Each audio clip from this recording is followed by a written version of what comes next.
नमस्कार दोस्तों, आज बात करेंगे बैटरी सेल के बारे में। बैटरी सेल क्या होती है? एक फंडामेंटल यूनिट होती है बैटरी की, जो कि रिस्पॉन्सिबल होती है स्टोर और डिलीवर करने के इलेक्ट्रिक एनर्जी।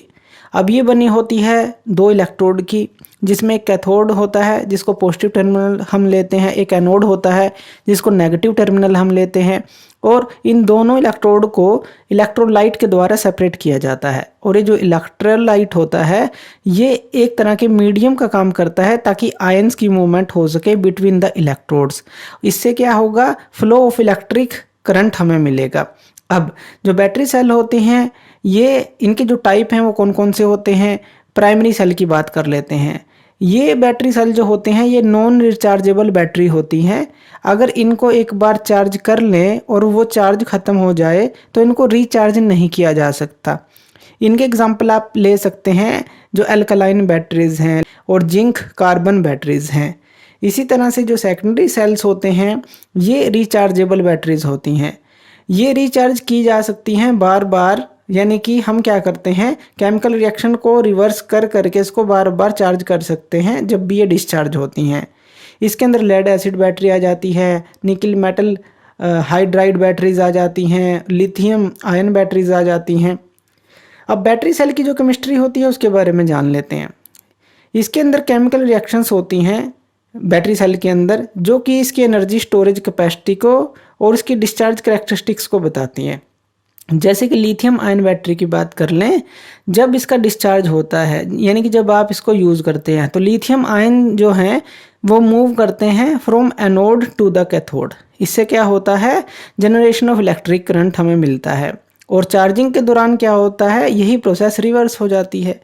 अगर बात करें लेड एसिड बैटरीज की, डिस्चार्ज के समय क्या होता है? जो लेड सल्फेट है वो बनता है दोनों इलेक्ट्रोड्स पे, जबकि जो सल्फ्यूरिक एसिड है वो कंज्यूम होता रहता है। और चार्जिंग में यही प्रोसेस जो है रिवर्स हो जाती है।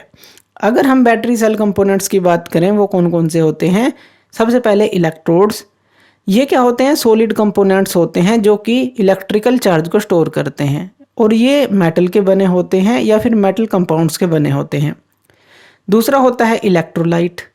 ये क्या है? एक तरह का लिक्विड या फिर जेल लाइक सब्सटेंस हम लेते हैं जो कि एलो करता है आयंस को ताकि वो मूव कर सकें बिटवीन द इलेक्ट्रोड्स।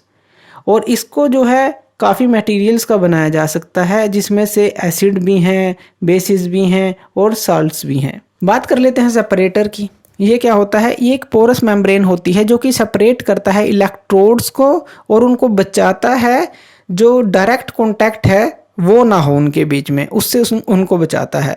और ये आयंस को पास होने के लिए भी अलो करता है, स्पेसिफिक जो आयंस होते हैं। अब इसके अंदर आगे आता है केस। केस क्या है? जो आउटर उसका कंटेनर जो है उसको बोलते हैं केस, जो कि बैटरी सेल को अंदर अपने एनक्लोज रखता है और उसको डैमेज होने से बचाता है। बैटरी सेल के परफॉर्मेंस के बारे में बात कर लेते हैं। कुछ टर्म इसके अंदर हमें समझनी पड़ेंगी। सबसे पहले कैपेसिटी। कैपेसिटी क्या होती है? ये वो अमाउंट होती है इलेक्ट्रिकल एनर्जी की जो बैटरी स्टोर कर सकती है, यानी कि जो बैटरी सेल स्टोर कर सकती है, इसको हम एम्पियर आवर के अंदर मापते हैं या मिली एम्पियर आवर के अंदर मापते हैं।